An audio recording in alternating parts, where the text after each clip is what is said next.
Say ween. And here we are, another episode. Hello, Mr. Choi. How are you? Hello, Dr. Danny Teal. You bearded creature, you.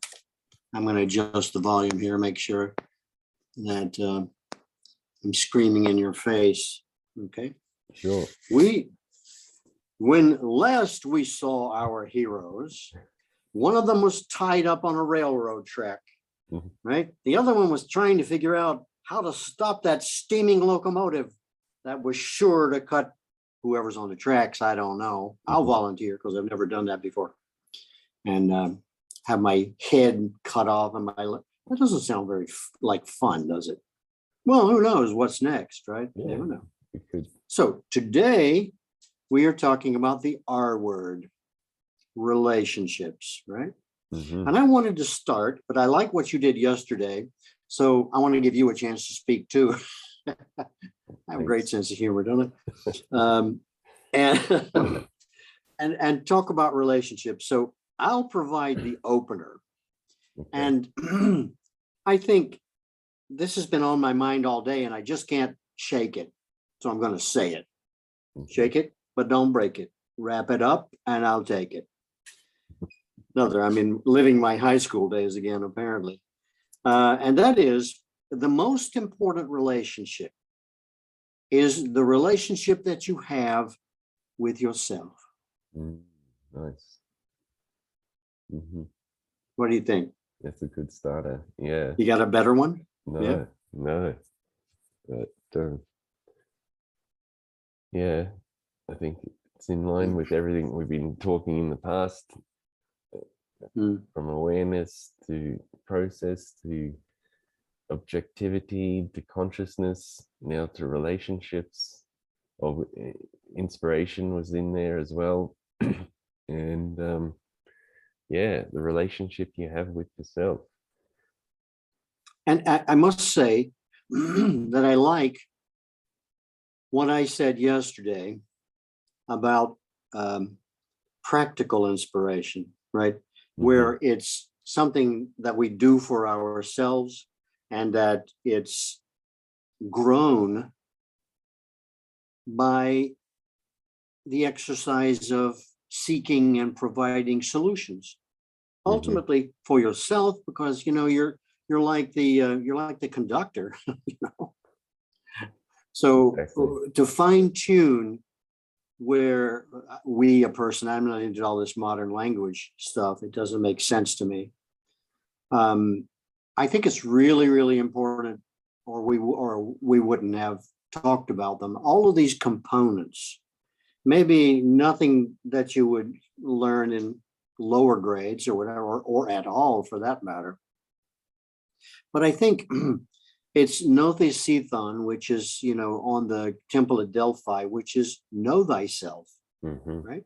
Sure. And just ask yourself some questions that have been out loud or on paper that have been perplexing you. And this is kind of like a roundabout, a way of increasing awareness, of course, right? Of yourself and where you are in space.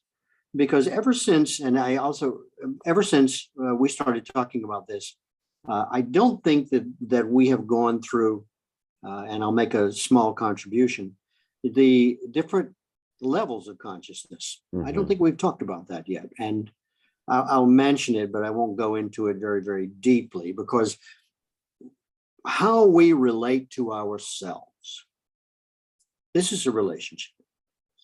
My friend was saying, oh yeah, me, myself, and I. And I commented, oh yeah, the Trinity. So, there are lots of different, may I say, parts of ourselves that we're often in touch with. Maybe would be nice if we were. If we're not, well, let's talk about it. Let's look into it.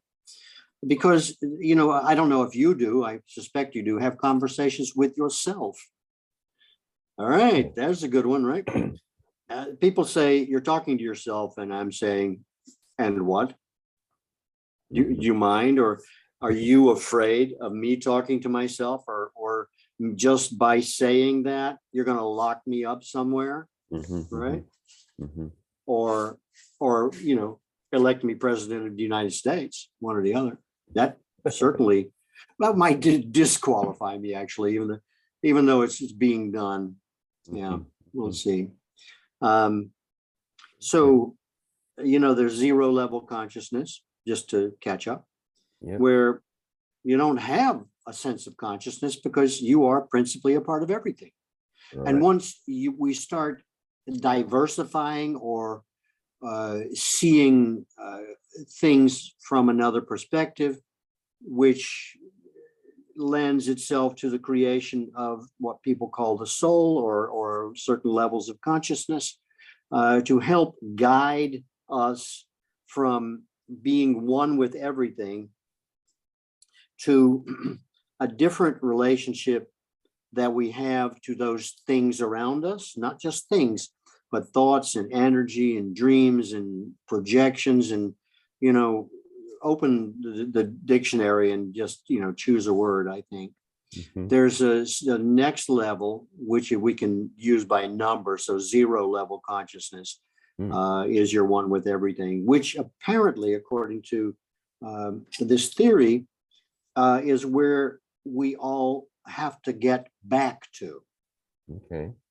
The first level of consciousness is called magical. And that means that if in recognizing those, I'll just keep it simple, things around us, we realize that we haven't totally lost our association with those things, whether we recognize them as being separate from us or not. So there's some residue left over if we think about the magical consciousness, because that means it's like magic, stick a pin in a doll and you feel the pain. Or I can just go and, go up to your car and smash your windshield and, you'll have a reaction, even though, the car is not you. And that's used, in a number of different areas. Then you have mythical. Mythical is group consciousness, which means that it's like used in advertising. Troy's got this new car, and I'll bet you would look good in that car too. And if you don't want that car, maybe there's something wrong with you, and people in your neighborhood will look down on you or look at you funny or askance.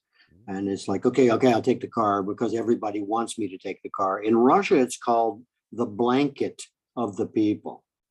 They support you. They keep the dogma alive.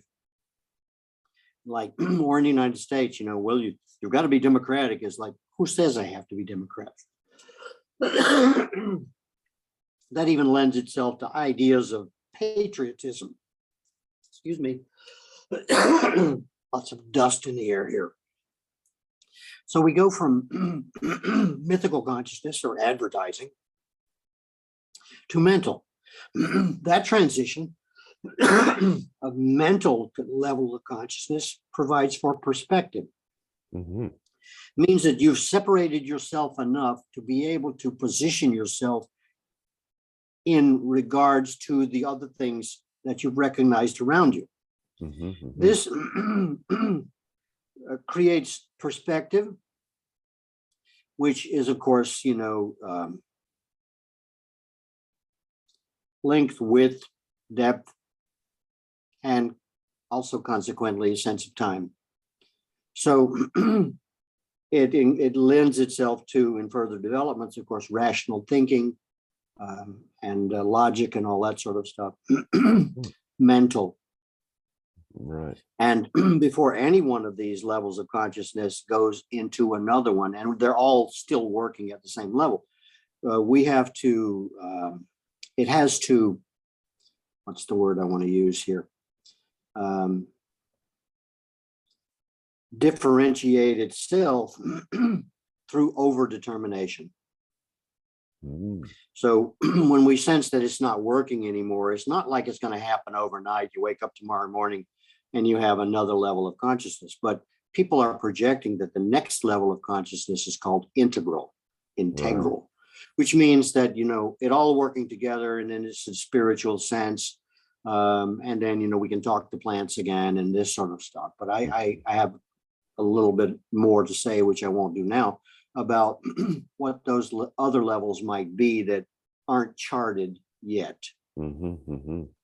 So each one of those establishes our response, our recognition, our relationship with everything around us when we begin to see things from another perspective. Right. But, the integral or spiritual seems to override perspective because we really, from my way of thinking, don't know where we are anymore. We're talking about, quantum mechanics. We're talking about dream world, about thought, projecting thought, faster than the speed of light, and so on and so on. So there are lots of programs that we're running at the same time in establishing our level of consciousness in it's a realignment really of how we relate to those things. Right. And we were talking off camera a minute ago about so much deforestation going on. And I got 2 letters in the last 2 days by some people I don't even know, offering to rape all the land I have and take the trees with them. I didn't even open the letter. First one I opened is like, just sign here and here's the envelope. And they didn't even include a stamp. So, these cheap blah blahs. So people really don't know how to utilize relationships, even with what they know or what they don't know, for the fulfillment of the program that they're running in order to, attain self-realization. Who knows? And at the same time, they're running a program on you, telling you that, here you go again, talking about self-realization. We should be more concerned about being politically correct or whatever. Right. It's like we're in a meteor storm and I don't want to be there. So if it's difficult enough for us to establish, secure, and nurture our relationship with ourselves, which is why all of this mental stuff that we've been talking about over the last few days is important to me. And to sort of write things, and I don't mean that in a prejudicial way, but to make sure that it's part of our process, part of our karma, really, or whatever, without trying to derange it too much according to fashion. Right. Right. Sure. We should always be aware of that. I say. Okay. How does this? How do you relate to what I'm saying? I think. Or do you need to have a conference with yourself first? Exactly. Yeah. It's like, I see sense and understanding from myself of what it is that we're talking about here, like that 0 level. We mentioned, I think we've touched on it before with topics of consciousness and perhaps awareness of getting in touch with that and talking to myself. I have a kind of a voice in my head, like, and so from time to time, pretty rarely though, I answer that voice out loud. But I think, and that's like talking to myself. But you see people, when I used to get a lot of public transport in Australia from when I lived at the Sunshine Coast, traveling down to Brisbane, you'd sit on the train, you'd see people just constantly talking to themselves, and then, society would, including myself, would think, oh, that's a mad person. But the only difference is that I think they're bringing that inner voice out, and it certainly, from my experience in discussions with others, it happens to other people, this voice in your head. And sitting in a place of awareness and understanding these levels of consciousness that you put forward helps, I believe, just to direct, I guess is a good word, that and not let it overcome you, these voices, and say, okay, yeah, there's a voice in my head, okay, I need to observe that and see what it means for me. And this is all a part of having a good relationship with yourself. So being able to one of my favorite spiritual teachers, Eckhart Tolle, talks about these voices in your head, or it doesn't even need to be voices, but thoughts, to sit in silence and allow the thoughts to come and observe the thoughts as if they're clouds in the sky. And how interesting. Yeah, with that approach, it kind of allows a detachment from that voice in your head, and you can have a thought but not act on that thought or react to that thought. It's merely observation that this is actually going on in your head. And from that space, it's that zero space. It's that one with everything space. And that is the infinite and constant energy or consciousness that exists as the space for, or the formlessness or form to exist in, which, I believe, I like to think it has some level of intelligence, some intelligent design of why it actually exists, but it's almost incomprehensible for a human brain to kind of grasp and understand that. But we can at least observe that with our brain, and that through meditation or techniques like the one I just described, sitting in silence and letting thoughts come and go like clouds in the sky, is a doorway or an opening to that space. And that is me. That's who I am. I also have Troy Sadowski, which is in the form, in the world, and having a relationship between that me space, which is the ultimate consciousness, formlessness, constant and infinite space, with the Troy Sadowski. If you have a good relationship there, then things seem to be more enjoyable, fulfilling, happy, and being in touch with yourself. That's right. It brings that ease of living life. And yes, there will be disruption, there will be problems, there will be things falling apart and chaos. The unexpected.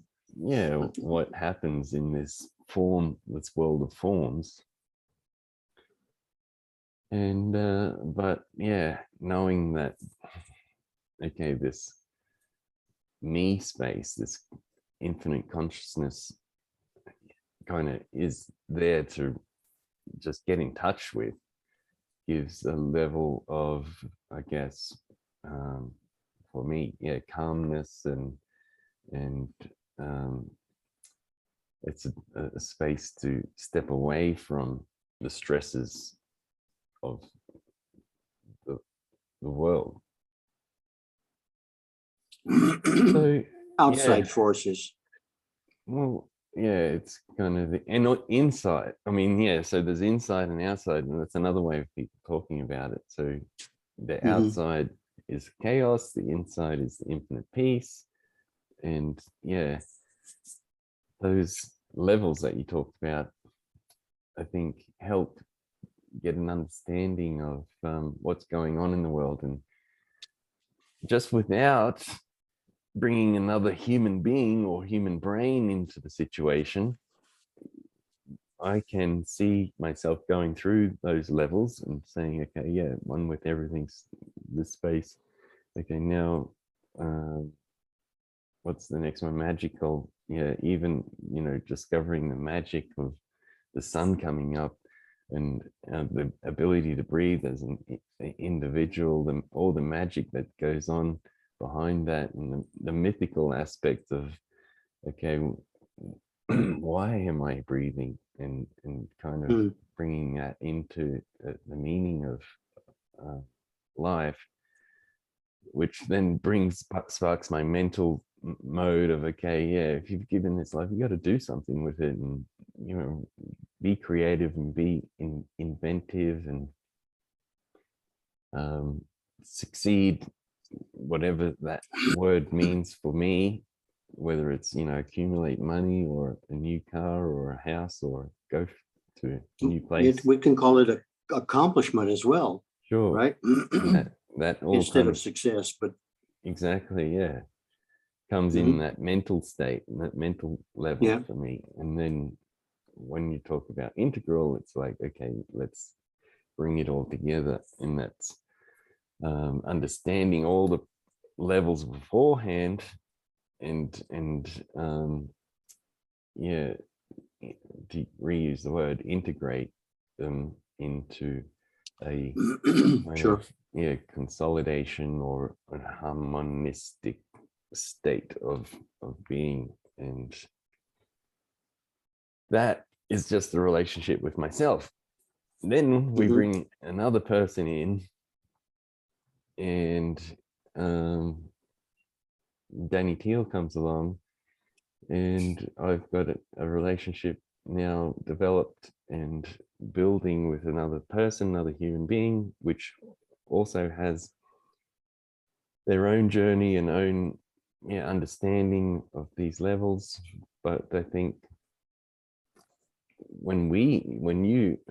you've told me about those levels before, and I think that has given us the capability to enhance our relationship, and establish our understanding of each other, and where we might be coming from on any particular day, or where we want to take a conversation when we talk about lives and what's going on, or topics of interest.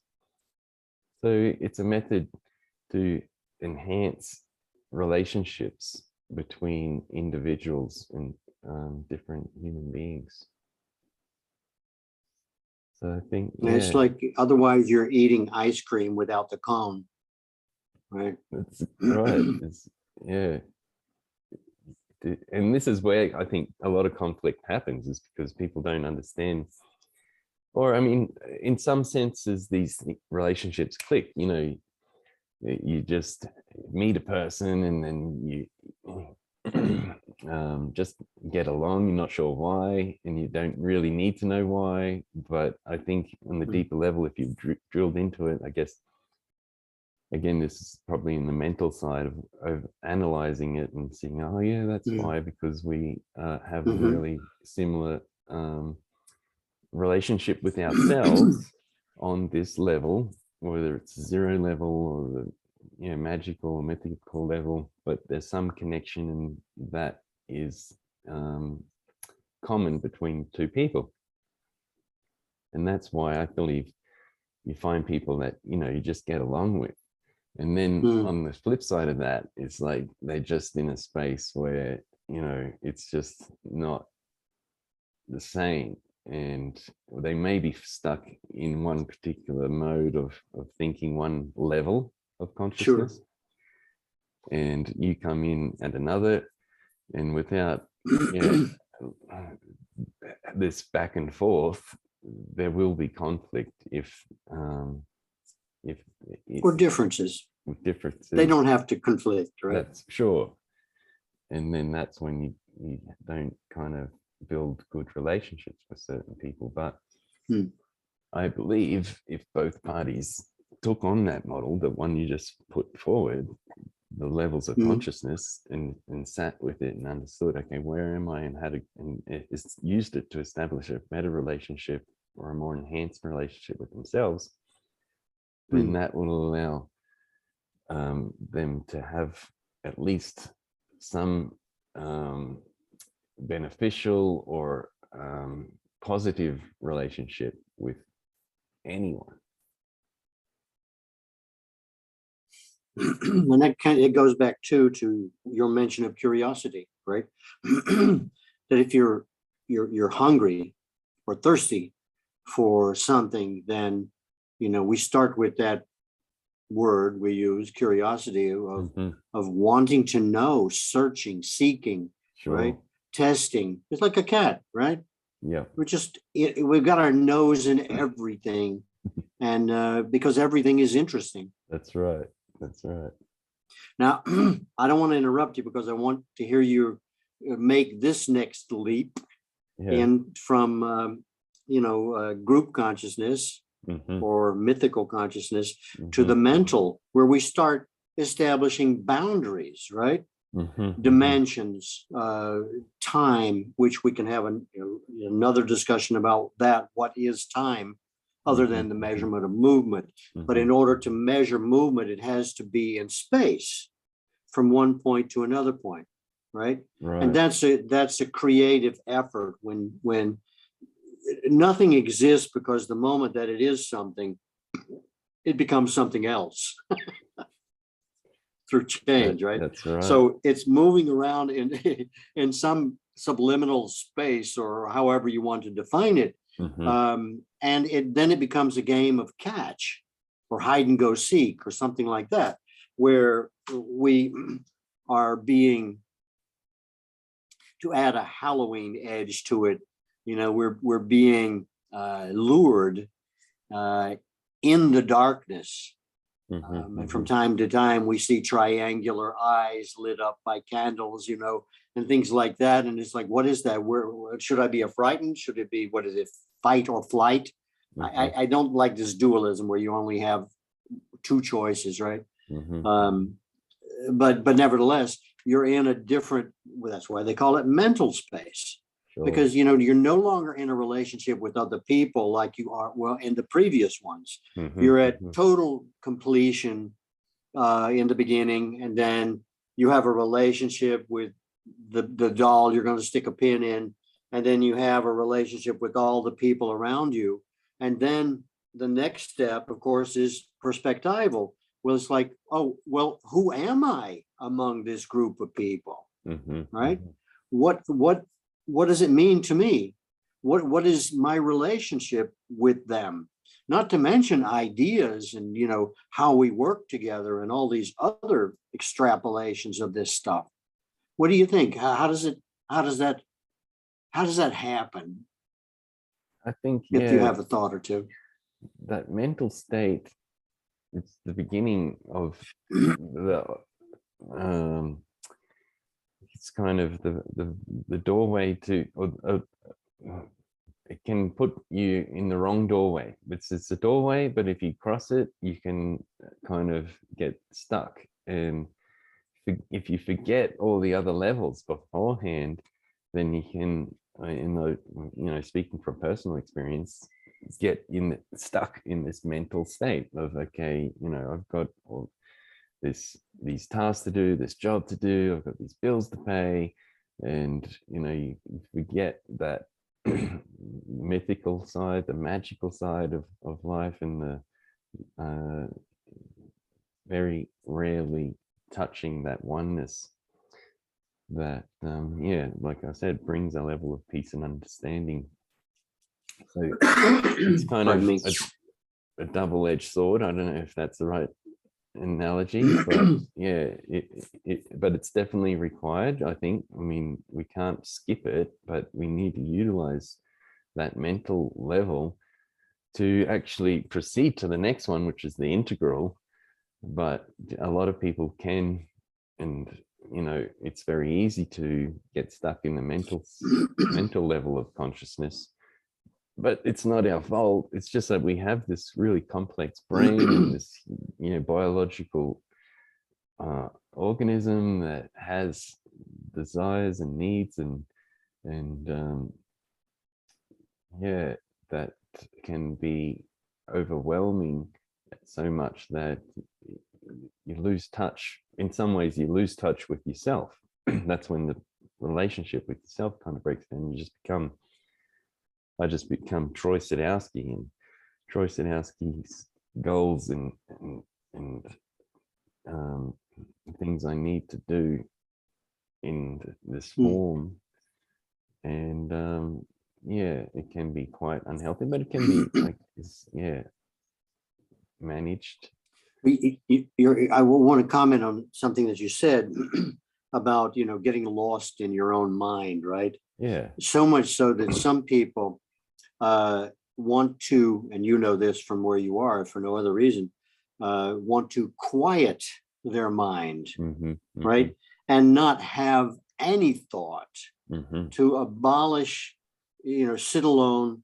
I don't know whether you're listening or you're concentrating on your breathing. I've heard little bits and pieces from everywhere. And empty your mind without having a thought, banishing thought, so that if nothing else, you get thoughts that you never would have had by quieting the thoughts that you do have. Right? That's rather Buddhist, isn't it? Yeah, that's right. And that's why, this analogy or this reality that we've talked about, people sitting in the cave for 3 years, 3 months and 3 weeks, that's what they're looking to do. It's just quiet.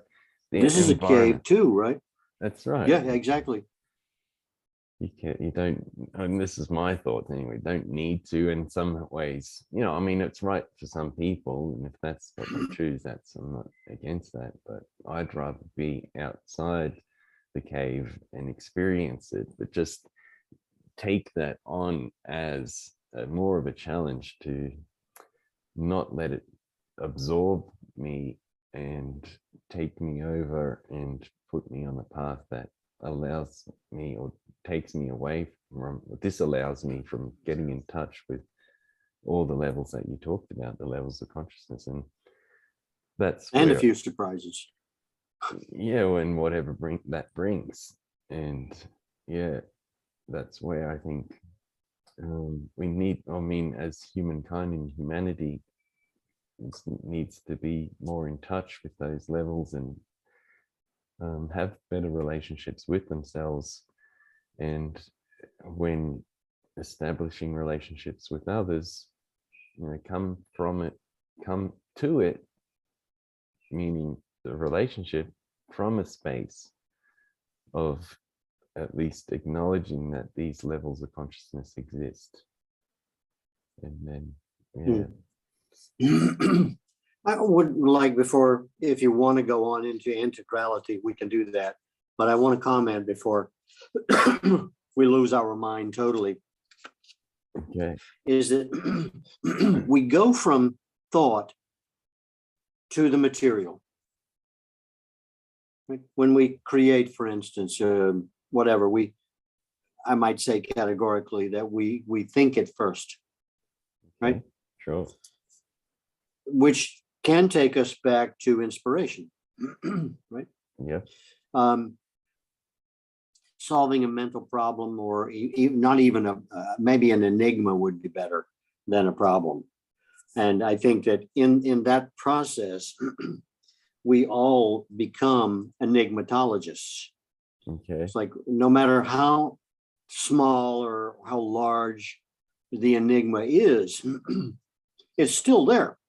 And it's still not in sync with the conscious aspects that we're aware of. It's that sort of space, I think is defined as the mystical, right? Of not knowing what's going on and not knowing what to do with it. And what do you do in that case? I think that lends itself to a very important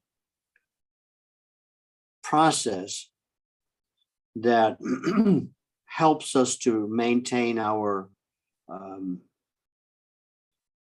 lack of prejudice. And that is, and it seems surprising to me even at this moment that I even should have to mention it. But what I'm getting at is that it requires, at least from where I sit, a level of acceptance, not be frightened by it, not let it control you, not let it suggest, if you can, not let it or whatever, but have a different way of looking at things so you can, open the hatch and go into the next bulkhead if you need to, and then close the door behind you and don't go down with the ship. I think that that what I would call negative response creates two states that I'm always cautious of. One of them is limitation, right? I want to overcome my limitations. I want to go beyond them or incorporate them or all different levels of approach. And I think the deep somatic response is a fear of being alone, which is, you might say it's part of the quality of zero consciousness, but being alone or being with everything, but we're lost somewhere in between, all of us. Right. And that creates loneliness, being exiled or cut off. Or we had a story when I was in school, primary school, I believe, Man Without a Country, who was, for some reason, they were pumping this idea into our heads about some guy did something and he always had to, I think he said, I hate the United States. And so the judge at the time said that, he's no longer a citizen, which you actually cannot do. You can play mind games with people. So he was on like a mail ship for the rest of his life.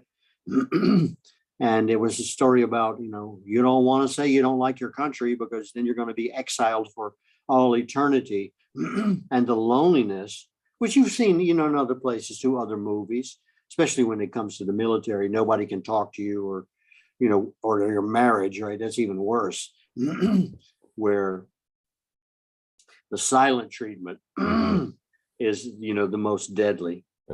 And I think that if I would summarize my feelings about what I've been talking about in this regard, response to yours, is that I better view it as acceptance of non-permanence. I don't want everything to be the way it is now forever. Sure. But that provides security, comfort, all those things. But then again, the moment I have it, I don't want it. Well, you're hired. It's like, I got the job. It's like, but I didn't want it, but you got it. Okay. So how do you deal with issues like this? And accepting, maybe the first time I've used this word, the fact that nothing is permanent. Right? If Sure. it's permanent, it's non-changing. And if it's non-changing, it doesn't exist, because if it exists, it's changing. Yeah. And growing or whatever. Yeah. Mutating, whatever. But, and that gets into, well, who is it? The soul, they say, is a self-mover. Or you're into God, who is supposedly, immovable, permanence. But the deeper definition is God doesn't exist. Why? Because he doesn't change. He, whatever, it, Sure. the idea. Yeah. So all the time, these conceptual ideas are being introduced or forced upon us, even by our parents who mean to do well because of what they learned. Now they're going to teach us things that we may or may not want. I don't know, maybe it's always been this way, but it's becoming more and more that way for me now. Especially in dealing with changes of state with people that I love. You know, even I'm not just speaking exclusively about what they call death, because I don't think death exists by definition. But ideas come, ideas go. I change every morning I wake up. I'm not the same guy I was. Or there's some scientific experiment where they say, and what is I don't know the fact. And they say, well, in 10 years, you're not yourself anyway, because every cell in your body has been replaced. It's like, well, then who am I? And then the older you get, the more your cells mutate, and they call that age and aging and whatever. They're constantly trying to stop the process of changing states, which I don't think is possible, but how we relate to it, how we consider ourselves in that mix. Exactly. And we're not offering answers. Yeah, it's just acceptance. Just talking. That's right. So how do you go from that and all that confusion, that overdetermination of the logic, the rational, all that stuff that they use to make stuff, right? Which is, we seem to be preoccupied with making stuff, and then symbolic, you've got money, paper, dirty paper, as my friends call it. And you use that dirty paper to purchase people's time and attention in order to, I guess, fulfill our ideas about people, places, and things. Yeah, I think coming through those levels of consciousness, zero state, being like, it's that is probably the hardest one to talk about, because everything's filtered through my voice and my brain, the words I'm using, but and yeah, ultimate experience of that is still the only time I guess I experienced it was before I before I was alive, and that I didn't have a brain to kind of remember what that was like, but there's some sense of understanding still, whether it's the soul or the ultimate connection with the all-encompassing consciousness. But some reason I think that is the constant, that is the not changing space, but for some reason it's still it exists, but in a different realm. And change as we know it in this realm is very much different in that realm, and if it exists at all. But yeah, knowing that in this realm, the realm of form and what we have as life, the change happens, like you said, as the seconds or microseconds tick by, things are moving. And that means that they are in this noticeable state of existence, because if it didn't move, you probably eventually just blend in the background. But a little movement, and you become more aware of that existing. And yeah, in that same sense, so much movement, so much change, things are bumping into each other, and it's becoming chaotic, but also that brings a level of excitement and ability to create, and ability to bring more things into movement, and sometimes that will have a positive impact on what's going on in one individual's life or a multiple group of individuals. And this is the joy of being in this world and not in that one state of everything. Okay, it's, yeah, nothing's changing. It might be boring, I don't know, but yeah, we'll get back there one day and be able to know. But right now we're Yeah. here, and we've got this world of change and constant movement, and we have this vehicle, which is the human body, to travel in and to make things happen, and to have an impact, and to play with that ever-changing environment.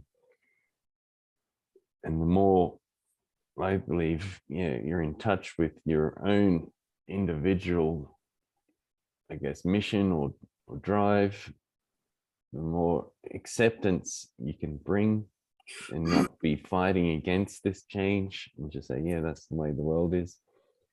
And you can get on with it, and manifest things into your life. But then when you find other people that have similar goals and understand that, let's manifest something together, then the capability of creation is increased or magnified. In Buddha world where you are, they say that life is struggling, right? Right. And then they try to figure out how to deal with struggling. Right. And how to avoid struggling. I disagree. I think, first of all, that I think we're talking about pain at one level or another if it's struggling. Yeah. And for me, pain is resistance, which is struggling. Why do you have to struggle? You just accept it. But we can't do that because we have expectations that are put on us, or we have fears about where's my next meal going to come from. And I think that program creates problems for itself. So whatever it is that we are dealing with, we almost calculate the problems we will be facing, that we don't need to do that. That just don't resist. Right. And I think then we just took out Buddhism, right? Don't need it. Thank you very much. Just accept it. Sure. And it actually, strangely enough, I think leads me to consider life as a series of recognition. That if you're not resisting something, it's a little bit like judgment or forgiveness. I think we talked about this, forgiveness and acceptance, right? What am I forgiving you for? That's prejudicial. And it's not going to get me anywhere. Not that it's good or bad, because nothing comes into this world good or bad unless we make it so. But when it gets to the point of recognizing something for what it is, or someone, or that recognition is like seeing what life is without judgment. But at the same time, we live in a society where people are constantly in judgment because it doesn't fit the norm. Oh, you're a traitor. It's like, if I am, so what? Have I done something? Do I owe you something? Sure. Why can't I just be free and live the life I want to live without it offending you? Right? That whole lack of objective points of view. So that's the path, the way I see it. Right. Not that it means anything to anybody but me, and that's okay. Because I'm not going to let other people's opinion of what I say or what I think upset me, because I know it's not perfect anyway. So gotcha, right? And it doesn't matter to me. I mean, whatever.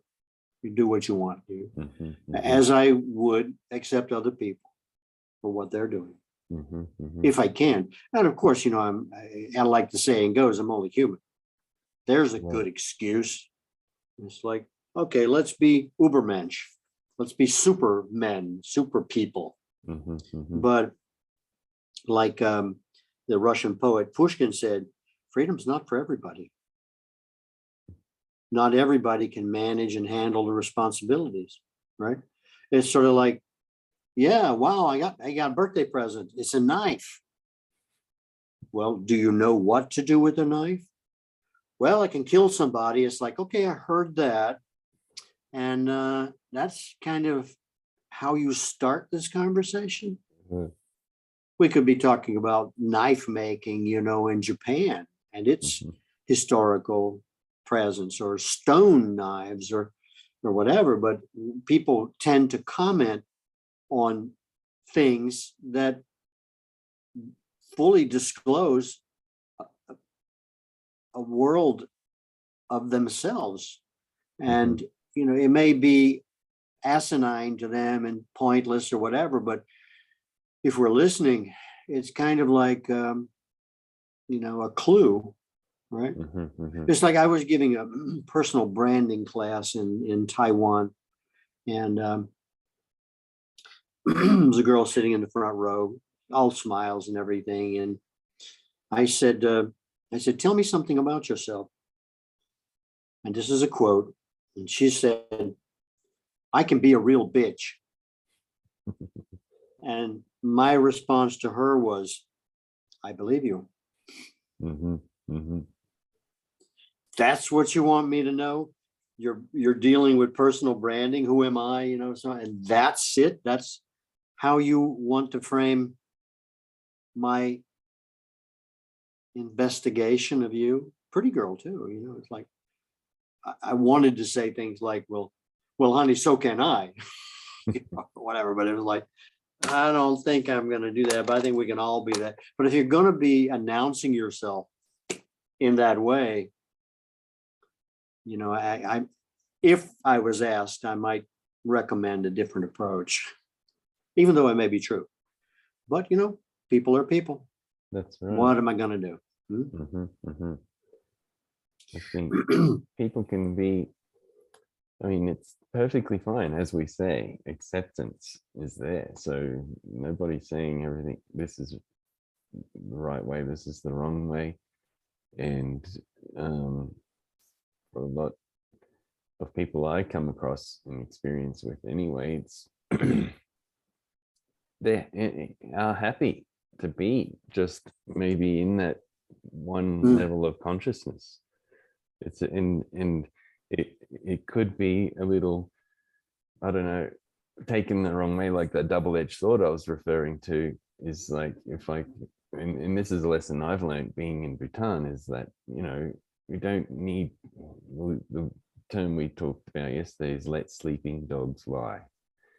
And if they're fine in the state that they're in, and, they're not, harming others but yeah, that they've got some level of consistency, and or whether or not they do or don't, if they're fine, then it's not up to me to say, hey, you're living in an unconscious way, you should look at this. And but woof woof.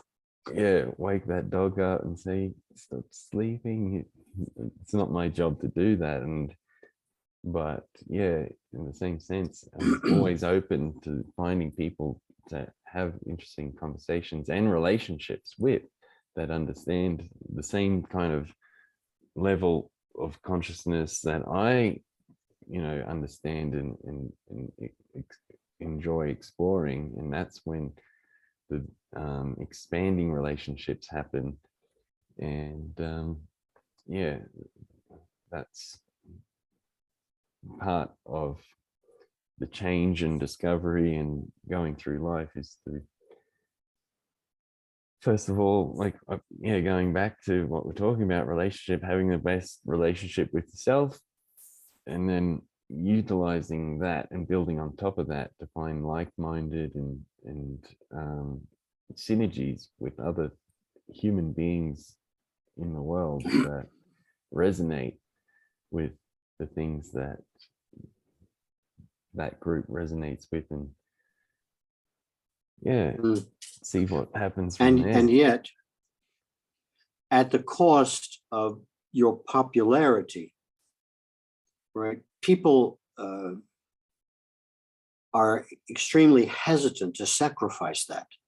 Thus, the success, to go back to Frankfurter and the speech I was denied, is that,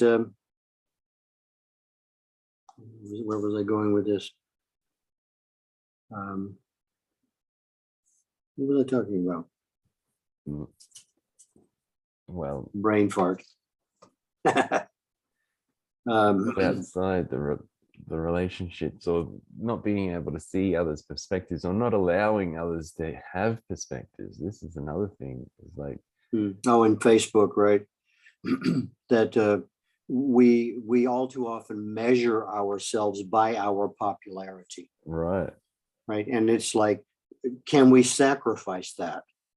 Because those are the kinds of debts that we incur by insisting on trying to be the most popular guy in the room rather than being happy with what you got. And I think that, it seems to me, is consistent with not prejudicing yourself against other people who don't agree with you. Exactly. But on Facebook, you get to do that. Find people just like you. Wow. Well, that leads us off in a whole different direction, because there's nobody like me. I'm unique. What do you mean you have more friends on Facebook than I do? I'm not as popular as you are. Yeah. You wouldn't believe how unpopular you are. I'm on LinkedIn and they insist on telling me how many views of my profile I've had this week. Right. And it's like, and you know what? It's 17% less than it was last week. And I freak out. I don't know what to do. Yeah. I mean, that's what I see as the double-edged sword. Got to generate more business for them. Right. So I can be more popular. Being able to, relationships aren't bad. Relationships exist. That's probably a better way of putting it. And we have everything that exists in this world to utilize, and they can work for us, they can work against us. And it's just well, they should be healthy. They need to be, whatever healthy means. And I'm not going to take a relationship just so I won't be lonely. That's like the Irish say, right? I'd rather fight than be lonely. Yeah. All right. Okay. And one approach. Unfortunately, these big tech social media platforms are kind to promoting unhealthy relationships in most. I would agree. Yep. But because of the negative outcome and the quantitative results. Exactly. But this might be a good time to plug Dao Teaching, our new social media platform that is under development, that is the answer to establishing healthy relationships using technology and decentralization. An answer. One of the we can't say we have the answer, right? But good, okay. Well, there was our own personal advertising, and if you want to know more, you can contact Troy Sadowski at datalogicalservices.com and go from there. You can hook up with everybody. 175,000 of us, or whatever it is now. It's about to hit 170. Yeah, we haven't hit 170 yet, but so we need 5,000 people. Come on, let's go.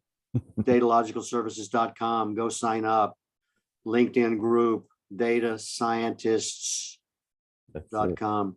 That's All it. kinds of ways in which to make us more popular and alleviate our sense of loneliness. We want to be Exactly. accepted, Exactly. and recognized for who we are, and be worshipped too. That would be nice. Yeah. But I wouldn't know what to do with it all. It's like, okay, if you want to do it, that's fine. But don't bother me. Okay, here we go. We're gonna take a 48, right? Yep. That's the Yep, end of we'll do this that. great daily series we've been producing on YouTube. And yeah, I think it's covered so much on the depth and Yep. surface. But So don't worry, we'll come up with some other ideas to keep you glued to the screen. that's it. Yep. Okay. Yep. Yeah, we're just trying to help you get to know us, and what we can do together. Exactly. It's the beginning of that open discourse. We believe in freedom of speech, being able to, Yep. express opinions and get feedback, whether it's between two people or 200 or 2,000, 200,000 people. This is what I think, the concepts and the depth that we're talking about, these aspects of the fundamentals, is a great place to start. And that's where we've decided to take this first series, the Danny and Troy Show. More episodes to come. All right.